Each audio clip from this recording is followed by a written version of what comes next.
বন্ধুর বিয়েতে গিয়েছিলাম। হঠাৎ করে একটা পরিচিত মানুষের কণ্ঠ শুনলাম। পেছনে বিরতেই বলল, এখন আর রোমান্টিক গল্প লেখো না, এত স্যাড স্টোরি কেন লেখো? আমি কিছু বললাম না, জাস্ট তাকিয়ে থাকলাম আরিশার দিকে। আরিশা আমার ভালোবাসার রাজকন্যা।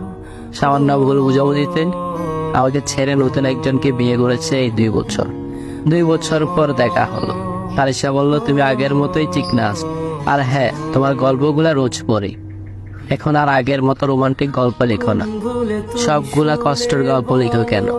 আমি বললাম, এমনি আমার ভালো লাগে তাই লিখি। তোমাকে আমি খুব ভালো করে চিনি, আমার কষ্টগুলো এখনো বলতে পারো নাই, তাই না?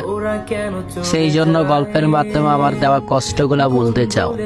তাই বললাম, না, আমার ডায়েরিতে রোমান্টিক নামে কোনো শব্দ নাই, তাই লিখি না। যাই হোক, কেমন আছো? আরিশা বলল, ভালো আছি। তুমি কেমন আছো? আমি বললাম, আলহামদুলিল্লাহ। এখানে আর তোমার জামাই আসে নাই? আরিশা বলল, না। তাই বললাম, কেন? আরিশা বলল, এমনি। যাই হোক, তোমার স্ত্রীকে দেখছি না। আমি একটু মুচকি হাসলাম। আরিশা বলল, হাসতেছো কেন? কোথায় তোমার স্ত্রী? আমি বললাম, জানি না। আরিশা বলল, এখনো বিয়ে করো নাই? তাই বললাম, না। আরিশা বলল, আমাকে এখনো ভালোবাসো? আমি বললাম, জানি না। আরিশা বলল, ও, আসলে আমারই ভুল ছিল।